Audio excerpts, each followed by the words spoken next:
you all continue to share where you're from and what's making you happy, I'm going to go ahead and start today. So, hello everyone. I am Kashima Pearson, Assistant Director of Alumni and Volunteer Experience here at the university, and I'm very excited to welcome you all to today's webinar, From Starting Out to Standing Out, Mastering Workplace Credibility.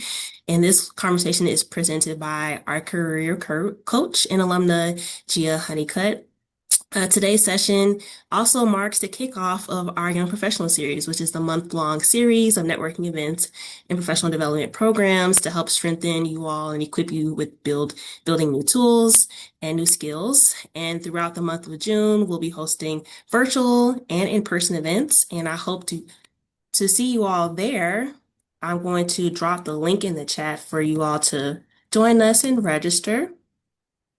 And before we dive into today's discussion, I do want to highlight a few house rules here. So if you have any questions during the presentation, please submit them to the Q&A box and not the chat so we can keep track of all the questions that are coming in. And then we'll reserve some time at the end to answer as many questions as possible. This webinar is being recorded and it will be emailed to all registrants within 2 business days. After this session, a brief survey will pop up, and we encourage you all to take that survey. We would love to hear your feedback on today's session and what you are looking for in the future. All right, so with that said, I am now going to turn it over to our guest speaker today, Gia Honeycutt. Hello, everybody. I'm interested and intrigued in what cold pressed watermelon juice is. I've never heard of that before, but I'll keep looking at the chat and watching where you're coming in from. So, for our seminar today, From Starting Out to Standing Out, we're going to talk about building credibility in the workplace. Back in 2003 is when I graduated, where we only had about 120 students in the class. So I know now it's roughly 600 or more, right? Thinking. And and so it's really nice to have an opportunity to be here so many years later and have a chance to talk to everybody and share something I'm passionate about. And so now I'm going to start up the slide deck and share that with you.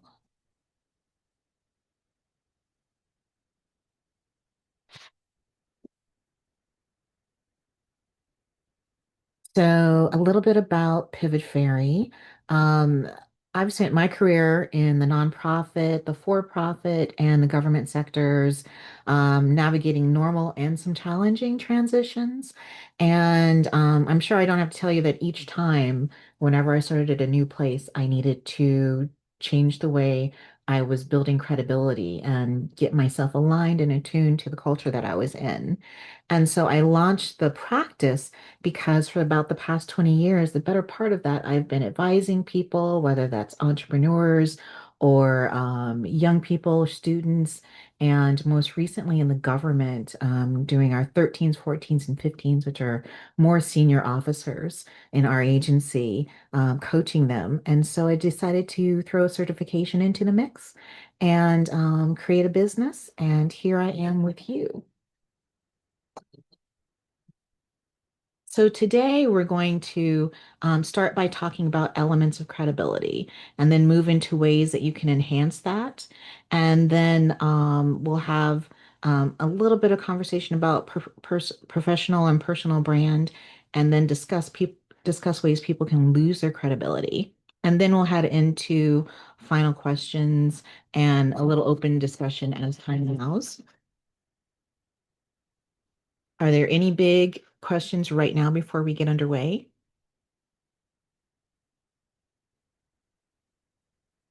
Okay. If not, then let's go. So here's a question that I want you all to answer in the chat. Tell me, what are some of the things that you've noticed about the people you think of as credible at work?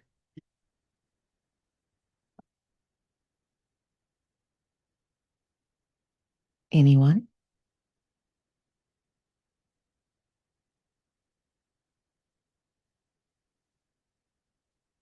Getting things done and done well. Thank you, Yunyi.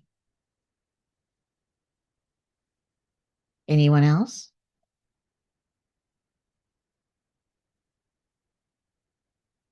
Having their OS be the default. Okay.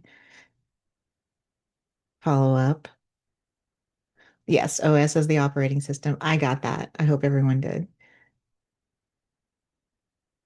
Any other observations?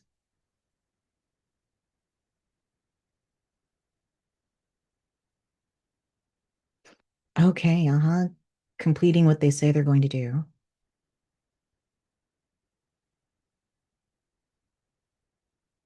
Any more? Okay, well, oh, follow up on their actions. Those are all good, being heard, and their ideas are responded to. Yes, yes. People are interested in what they're saying and are confident in what they're saying. Yes.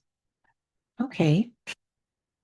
Well, let's talk about the first element, and that is engagement. And engagement, we're really talking about how you communicate and interact with the people around you. Are you showing up in the uniform of your workplace? So, do people who seem to have more credibility and who are moving up through the organization, are they wearing suits? Is business casual okay? Is there a certain flair to how people are dressing? So if you're working in fashion, of course you're going to be dressing a little bit differently and coming in and bringing yourself in a little differently than if you are in finance or in a policy setting. What time do you arrive? When I worked in the federal government, particularly at my agency, people were getting there at like 5:30 or 6 a.m. if they could wing it. And it was a ghost town by about 4 p.m. in the office. So how do people show up and when do they show up where you're at? How do you communicate in ways that resonate with your colleagues and your customers? So are you paying attention to communication styles, to learning styles? Are there some people who absorb the last comment they heard and that's sort of the direction they move in? Are there people who really like you to get to the point, oftentimes leaders? Are there folks who need a story wrapped around what you're introducing to them? Are you meeting with your manager and or your supervisor regularly? Now, sometimes you'll be in a situation where your manager or your supervisor does not schedule time for you all to get together on a regular basis. And so then it really becomes your responsibility to take the initiative to do that because this is your opportunity to make sure that you have a clear understanding of expectations, that you're clear on the priorities of the office and the organization and how you fit into that, and that you're able to regularly communicate the success and impact of the work and how it's helping move the needle for the organization. And so, you don't want to wait until that performance review. You want to schedule time in between your performance reviews. And if you happen to, get an opportunity to speak with a leader in your organization, particularly if that's rare and more hierarchical organizations, then definitely have a conversation and follow their advice. You don't want to have to come back to them later or run into them again later and not being able to say that you took their advice. So, performance. This is really about some of the things you all mentioned in the chat. Follow through and consistency is incredibly important. Are you showing up? Do you do what you say you're going to do? How do you communicate your setbacks before they become problems? And what are your solutions for those setbacks? So, if there's something going on and you have to have the hard conversation to talk to the leader, to talk to your supervisor, your manager, what other options can you bring to them for how to address it? One of the things that can help you understand how to navigate the organization is its structure and how things connect and interact, which offices communicate with each other, which offices depend on one another to get specific tasks done, and what really influences your work and how you're able to complete it and and execute. And one of the questions asked in registration was how to communicate value, how to communicate my value in the workplace. And I use the CARE model. There are actually a few blog posts on my website about the CARE model. And in the next slide, I'll give you a little bit of an example about using CARE. So, context, what was happening, action, what actions did you take? Results, what came of that, and then effect. An effect is the thing a lot of people end up leaving out when they're talking about their impact, when they're communicating about their work and the results of their work. And effect is really the so what. So I did all of these things and they resulted in these great numbers. We had more efficiency, we increased something, we decreased something, etc. But then, so what difference did that make for the organization or for our clients or our customers, our target audience, our stakeholders? And so that's really important when you're using this model. So the next slide um, talking about relationship building. And when you're thinking about relationship building, one really great source is Franklin Covey's The Speed of Trust. Talks about different levels of relationships in your work life and in your personal life. And so when you're creating your networks, what is your network like in your team and your office? What about your organization and then beyond your organization? What about your professional specialty? Are you in professional associations? Are you really creating a network that can serve you beyond just your immediate cubbyhole within your organization, right? And I have an example of a time when my boss said to me, I had started a new role as a communications and strategy lead, and I'd been in the position for about a month and a half at the time. And we're in a meeting with another stakeholder, another office that we worked with. And she says, yes, we are going to roll this out, this educational awareness campaign on October 1st. But the thing was, we only had one page, one 8.5 by 11 page, only the front of it with really good material, really good content. But that is not an entire campaign. And so suddenly I had 7 weeks to create an entire campaign, get the web pages up on our agency site, get materials made. And what I ended up doing was creating a toolkit, creating almost 40 different pieces of material to share, collating it together in such a way that other agencies that we worked with could use that in their own agencies and tailor it to what they wanted and for their workforce audiences and then launching it with a dog and pony show that continued for a few months, but it was ready on October 1st. And I could not have done that if I didn't have relationships with the graphics folks in an entirely different component of the organization. If I hadn't been making relationships with all of those other agencies who we were expecting to and hoping would be using this campaign, if I hadn't had great relationships within my own office so that people could help me figure out what are the missing pieces and how can we shore this up.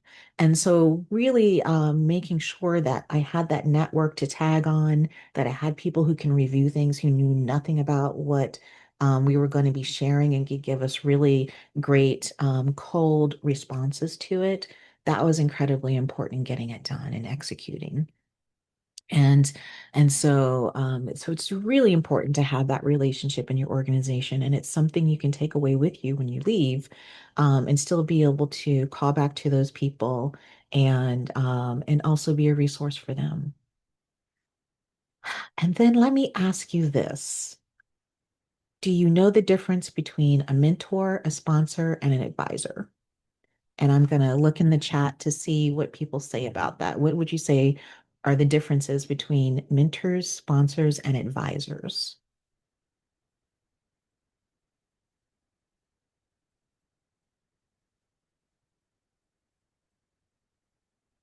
I wish I had Jeopardy music to play in the background while I was doing this. I could sing for you if you want.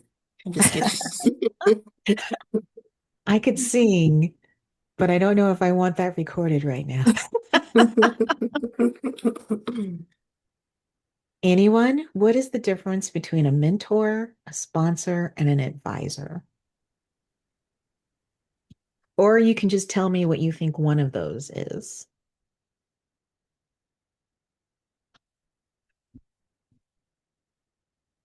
Here I go again. I feel like I'm in Ferris Bueller. Okay, I won't have to say anyone again. My hunch is that the mentors are more long-lasting, perhaps spanning many years and many roles, and advisors are maybe only at certain organizations. Okay, that's a good answer. And that is in the same vein as what I'm talking about. Thank you, Karina. Anyone else have any thoughts about mentors, sponsors, and advisors?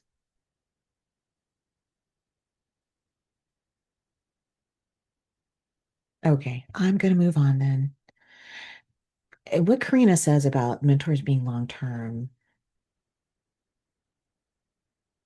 Okay, sponsors are for some roles or projects. Thank you, Nina. Um, Mentors are a lot of times long term. Mentors will know a lot about you. You're telling mentors a lot of details. You're telling mentors when you mess something up.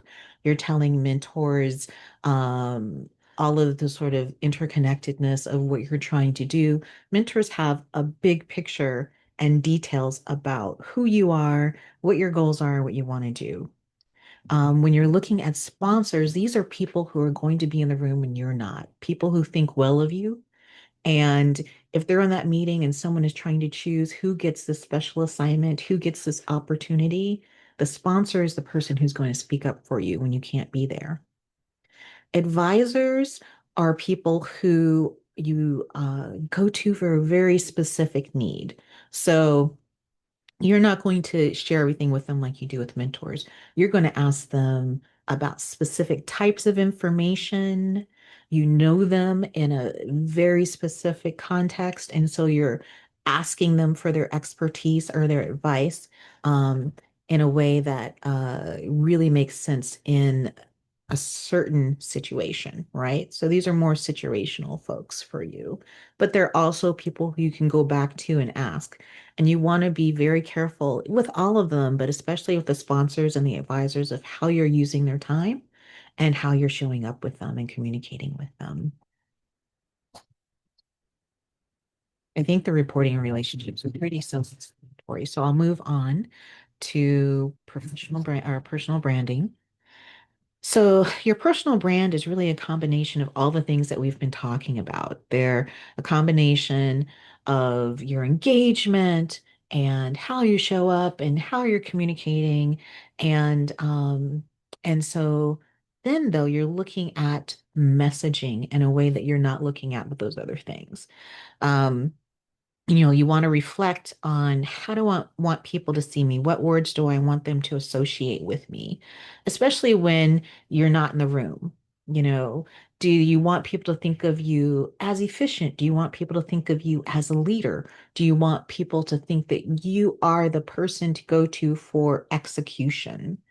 Um, are you trying to transition from being thought of the person who is that tactics, execution for person into a big picture leadership role and to advance in the organization? So, what kinds of ways do you want people to envision you and to see you moving through the organization? And then you want to focus on reinforcing that for at least 3 months. And I'll give you an example. Um, Several years ago, in my last consulting business, I was in a period where I wanted people to think of me as an expert in social media.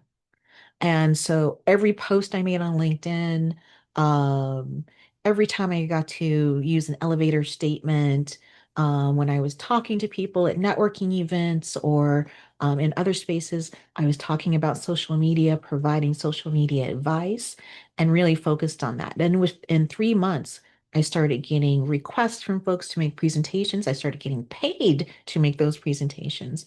And I started having more clients come to me specifically around social media.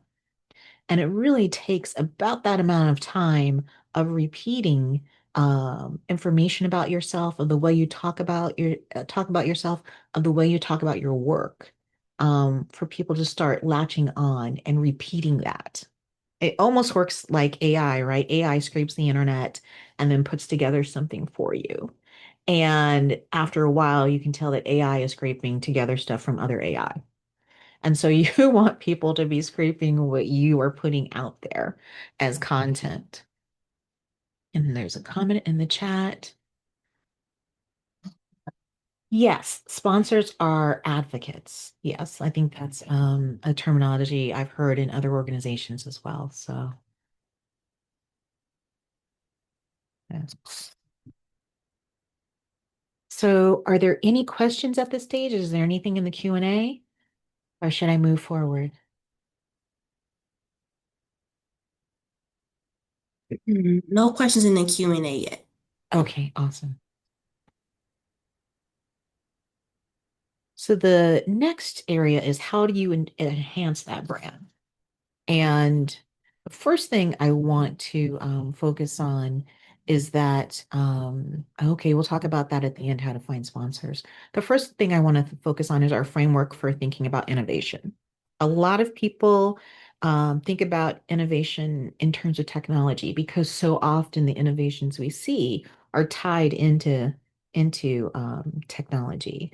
But I want you to use this formula, and that is it's where expertise meets opportunity, right? If you have a deep knowledge about something or an understanding about how something works, and then you figure out how to change that. So maybe a small I innovation example would be when I was working with a colleague and managing contracts, research contracts. We were overseeing that, and they were contracts between agencies. And so we got monthly reports as much as we could, and we did had a quarterly reporting. And so what we were finding is that people, of course, were not submitting their monthly reports, and we needed them to do more for accountability, for oversight, and just so we could keep track of things, right?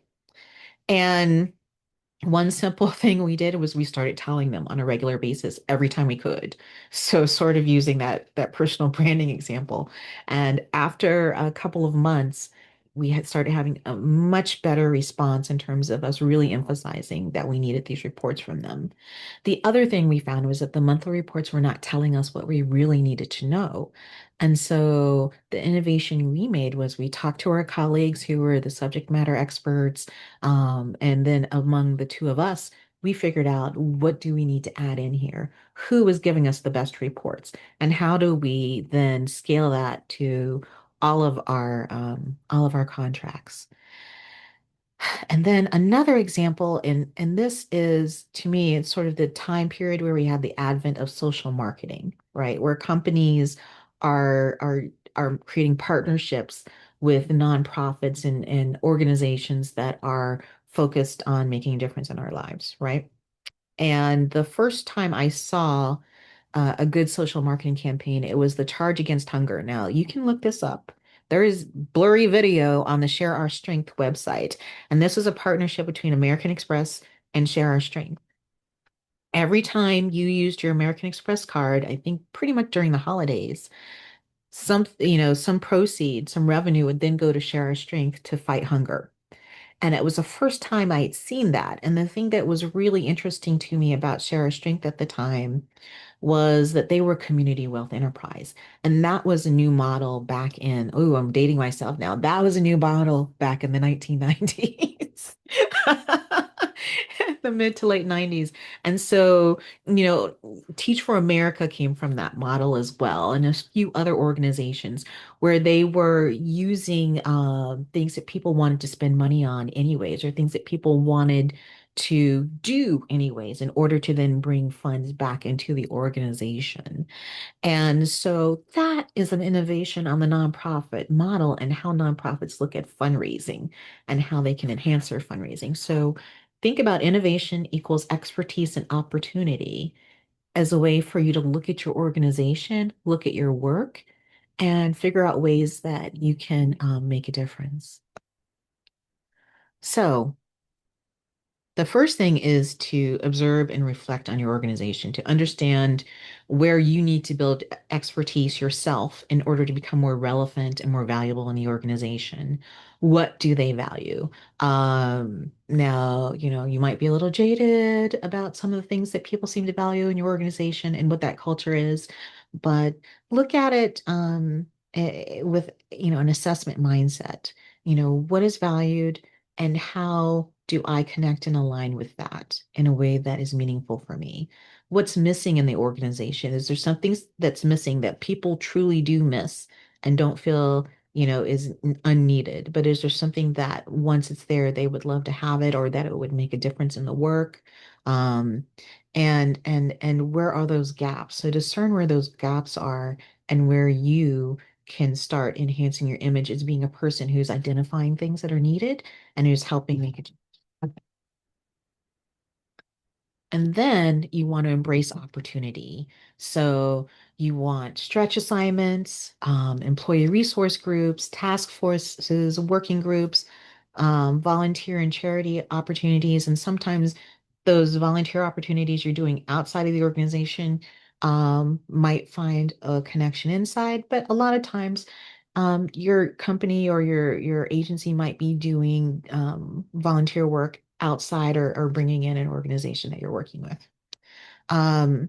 Find ways to employ your talents and focus on the things that are important to you. So you can do that in a stretch assignment, or you can learn something new in a stretch assignment. So this is something outside of your normal job description that's going to allow you to make your mark. It gains you visibility, it gains you experience, and it also allows you to learn more about the organization. Um, Employee resource groups are really great because it allows you to broaden your network and to meet people, and to create meaningful relationships. Uh, then task forces, working groups, to be that person, that representative from your office, um, in some kind of effort that is organization wide or multi-organizational. The caveat, of course, is maintain your balance. You want to think about this in terms of enlightened self-interest that, you get to do something good or meaningful. You get to have an impact on the organization and you get to leverage things in ways that work for you. Absolutely. But maintain balance. So you don't want to let it affect your responsibilities. You want to still be able to execute and deliver, and you don't want to let it overwhelm you or drain you. And this is particularly important in things like sitting on interview panels, or sitting on performance review panels and being a part of employee resource groups. Those can take a lot of time. And if you're in an underrepresented group and you're being asked to be on the panel because we need someone who can help us represent diversity, or we need another voice. Be careful because you could find yourself in, five times as many interview panels as everyone else in your office. Those employee resource groups, if they're very active, and particularly if leadership is very interested in them, whoever, your C-suite is interested in these ERGs and wants to support them, you could find yourself spending more and more time with those. So mind that balance that you're keeping. So, if are there any Q&A questions before we head into how people lose credibility? Not yet. We also haven't Mhm. posed or asked people to submit questions through the Q&A. So if anyone does have any questions, definitely feel free to drop it in the Q&A box and we'll be sure to answer them. So this is going to be more of a chat function because I think the um, the talk so far has really helped us understand how people lose credibility because it's the thing it's doing the opposite of all the things we're talking about, right? It's not getting your work done, not being able to be counted on to deliver, not bringing ideas to the table. It's not showing yourself as being valuable. Does anyone else have any comments or thoughts on what they see in the workplace when people seem to be losing credibility?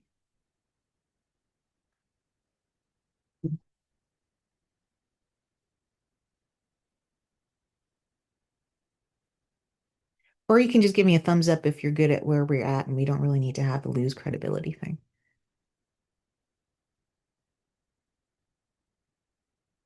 I could totally use thumbs or some other kind of emoji.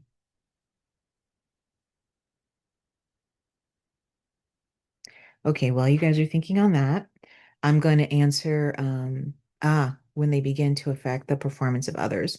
Yes. So if their performance is somehow having a negative impact on the rest of the organizations, all words and no action, yes, people start to notice that misconduct, straight up misconduct. Saying one thing and doing something else, yes.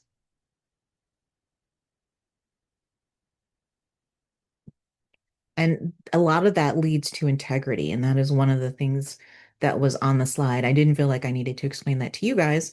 Um, but integrity is important, and that can be the fastest way to lose credibility is if people don't find that you're presenting that.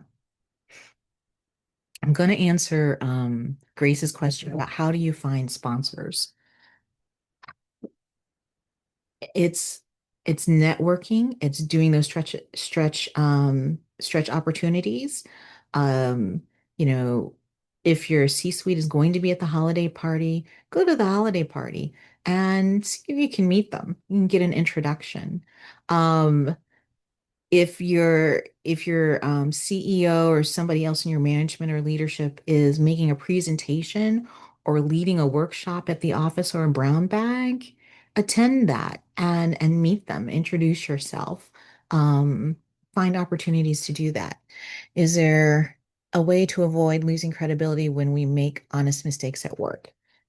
Yes. So step up and admit that you made a mistake and then present a solution. Present a path forward to how to mitigate the impact of that mistake. You're still gonna take a hit, but if people see that you're acting with integrity, um, that you are working to make it right, you're working to find a way to yes, then that makes a huge difference. Any other questions? Okay. Okay, as a summer intern, my scope is pretty narrow. How can I put myself accountable for something not specifically in my job scope? Yeah, that's tough. Um, you can lead with, I know I'm only a summer intern.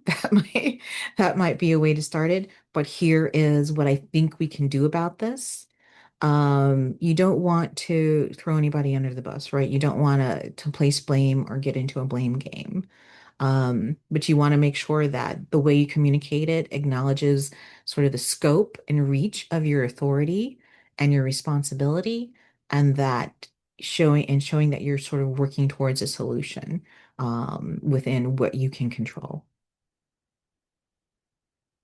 And if anyone else has advice, you're welcome to share it in the chat as well. I am not the end all be all expert of the world, so I think it's always helpful when others share as well. Okay. I think we're ready for the poll.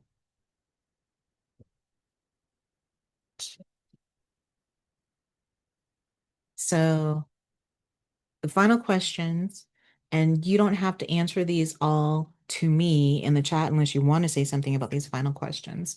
But what areas of credibility will you focus on for the next 3 months? And I just want to hear what some of you are thinking about based on our conversation today. Choose all that apply. Oh, no, it's a single choice. Okay, so choose one. Yeah, single choice.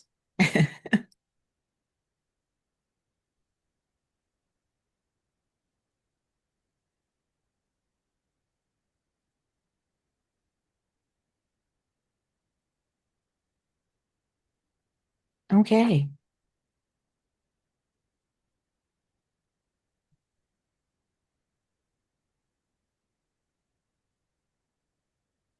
that's just about everybody.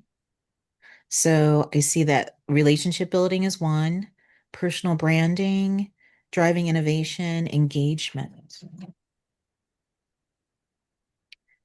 Okay, embracing opportunity.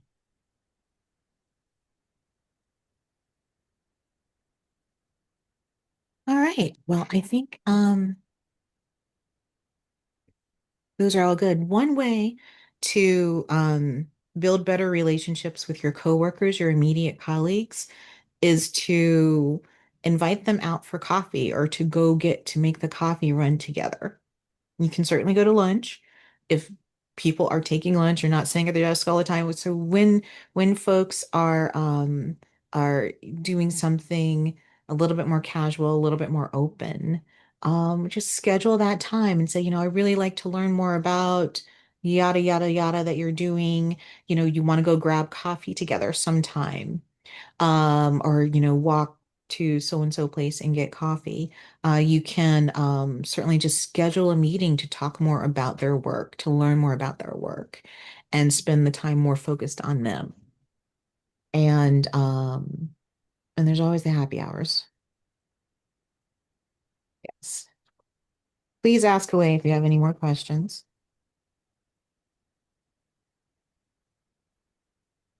If you don't have any more questions, how much more time do we have, Kashima? We have about 20 minutes left. Oh, We do wow, we have have a 20 question. minutes. We do have a question that came into to the chat. I mean, Okay, the Q&A box. sure. This person says, maybe this isn't suitable for this talk, but I'm wondering if there are any strategies for working on any of these areas of credibility while unemployed. Okay. So while you're unemployed, you can volunteer is probably your best option. Finding an organization that needs the kind of skill set you have so that you're really volunteering towards something that aligns with what you want to do and that you can show as, say, a project in LinkedIn. One of the ways to do that is to go to your community foundation. So, for instance, here in the DC area, um, Arlington, the city of Arlington, I'm sorry, technically County of Arlington has a community foundation. There's one in Alexandria. There's a Northern Virginia one. There's a foundation in Prince George's. And sometimes they are looking for experts or professionals to help the nonprofits that they fund complete tasks. Or you can go to an event sponsored by these organizations that sort of serving the community, get to know them and make connections that way. Um, if you feel comfortable with politics, you can always volunteer on a campaign. Sometimes campaigns will end up hiring you if you are the most excellent volunteer that they have. Um, and reaching out to nonprofits directly to volunteer your time and see what their needs are. Could I elaborate of finding what's valued and what's missing in an organization. Like example of doing that. Oh, and I just want to make sure that I've answered your question completely about sort of being employed and what you can do with your time. You can also just create your own project. One of my clients is like just writing proposals and pursuing that on their own. So, what can you start short of starting your own business? Or you could start your own business, of course. That is one way to go, but that is a huge undertaking. So find ways that you can use your skills to be meaningful to others. Okay. And so the question about finding what's valued and what's missing in the organization. And that is all a part of getting to know the organization, of understanding the organizational structure. You can start by looking at the map of the organization, of actually going in there and seeing who is managing what kinds of offices fall under things, recognizing when these are offices that where the space you're working in interacts with them and in what ways. talking to people to find out more about their work is a part of that, of understanding that and where the gaps are. Because a lot of times when you have these conversations, they're going to talk to you about the pain points in their work and, what they're really happy about, what they wish was working better. And so using those conversations and, when you have a free moment, taking time to just like look into the website in one part of the organization and see what it is that they do. And then in that way, and it's a process over time of figuring out that, of talking to people, and you can start to figure out where you can be of more help. It's a smaller process if it's just your immediate office, and of course it's a bigger process if you're going larger within a division within the entire organization. I see some numbers up here. Are there more questions popping up? Yes, we do have a question from the Q&A box. This person asked, what if you work remotely, the entire team is not in the same city as you? How can Mm. these suggestions and this advice be adapted to that situation? Oh, wow, that is tough. That is super tough. Um, you can have one-on-one conversations with people. You get worn out being on Zoom or whatever platform you're using all the time. But you can carve out 15 minutes, maybe say, oh, I want to talk to you more about this and what you're doing with this, and I want to learn more about it. You can do that over the telephone. Early in my career, some of the best relationships I made because we were in this organization called the Women's Educational Equity Act Publishing Center, which was based at a larger nonprofit and funded through the U.S. Department of Education.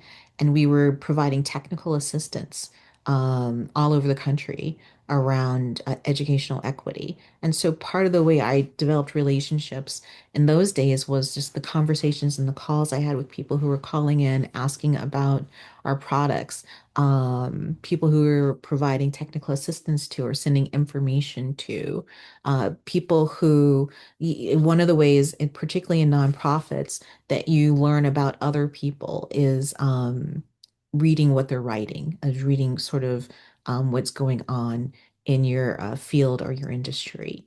Um, and just like stepping out and asking specifically for someone's time and having a plan for how you're going to use that time. I hope that answers your question. Is there another question in there? I see like the number three. That person was just responded saying that you answered it. Okay, You answered the great. question, so great. Yes, if anyone has any additional questions, definitely feel free to send them in the chat or the Q&A box. If there are no questions at the moment, I'll like address some of the questions that we saw in the registration, and maybe some of these will resonate with you. Um, One person asked about establishing healthy working relationships. The most important thing with having healthy working relationships is establishing boundaries. And oftentimes, when we think about boundaries, we're like, we want boundaries that this person is going to respect, right? Um, and we're thinking in terms of putting it on the person who we're setting the boundaries with, or the group who we're setting the boundaries with, in terms of maintaining those boundaries. But really, it's important for you to maintain those boundaries and to protect them. You can't count on other people to remember what they are. But you need to be the person to say, all right, I am not picking up that phone after 8 p.m. to talk to anybody from work. And you have to stick to it. You cannot fall prey to the phone call or the email that comes after 8 p.m. if that's the rule you're setting for yourself. So just stick to it and figure out what's important to you for those healthy relationships. Um, Someone asked about communicating skills across disciplines. One way to do that is to look at job descriptions and how people talk about the same kinds of skills in these jobs that you're targeting or in these fields that you're looking at. Look at other folks' LinkedIn profiles who have the kinds of roles that you're interested in. Look and see who is in your connections network, who you might want to have an informational interview with to talk about being in that space. And then, of course, you can use AI to say, hey, here is my resume. I want to apply for these kinds of positions. What are some ways I can adjust my resume so that I'm using the language and the tone that is meaningful to this profession? Um, Trust as an underrepresented minority in a space. How do you build that trust or get people to trust you as someone who might be looked at as not as much a part of the group? And the answer is there's no easy answer on that. You can only control how you react and how you hold your dignity. So create a friend circle that is not necessarily at your office of people who can be supportive to you, who you can talk to about what's happening professionally. Now, that might be your actual friends who you have already, or you can create a professional group who will understand what you're talking about and who you can share with. Um, how do I differentiate myself with AI? I think what's important is, everyone is using AI now to do things.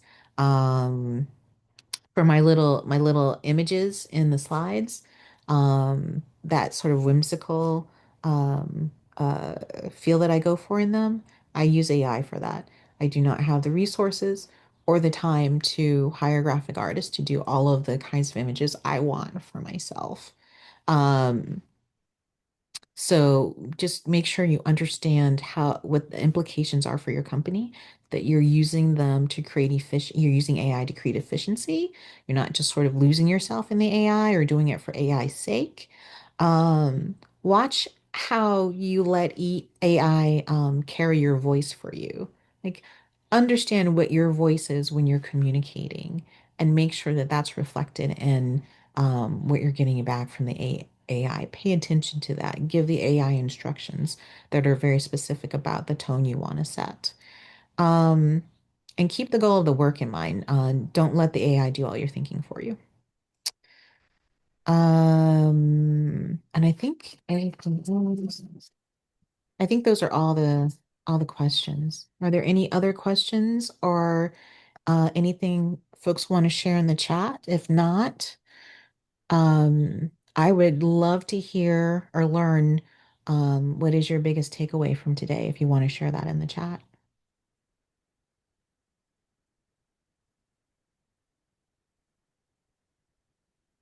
And while you're thinking about that, I will share that some colleagues and I are offering a free group coaching series. So we're taking about 12 to 15 people in each session, and it's going to take place over 4 dates in the next few weeks. I'll share that information with Kashima, or if you want to connect with me on LinkedIn, I will certainly share it with you that way. And that is my information if you want to reach out to me. I am the only Gia Honeycutt on LinkedIn. I'm pretty sure of that. I check from time to time, but I am the only one there. So, any thoughts about what is your biggest takeaway today?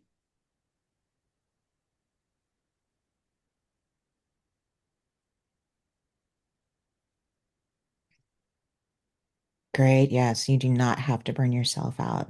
You're the only person who's going to protect yourself. So, definitely keep that in mind. Anyone else?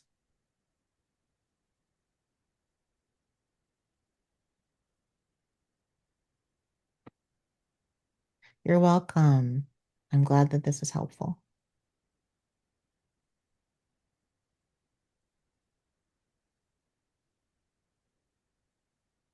And if anyone else wants to have a longer conversation with me, more direct, I offer a free discovery call. So, there's no money involved in that, no commitment.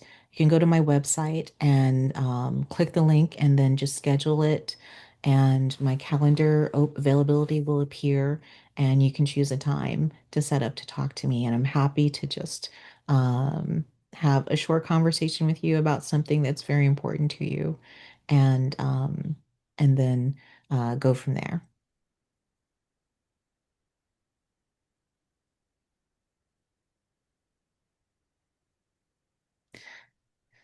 Yes, definitely. And Nina, even now, you can do that with people from your old jobs, like to keep your network live. Definitely invite people out to coffee or to brunch or something on the weekends or to meet up after work. Keep those networks alive. That's important. And it can be exhausting. By the end of the day, you can be like, I do not want to do another thing. But once every couple of weeks.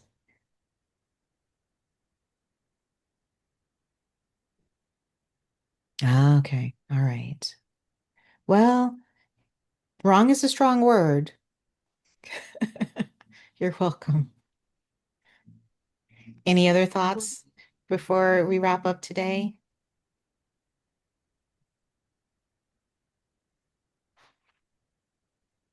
All right, then. Kashima, I'm going to mute myself and Yes. stop sharing. Mhm.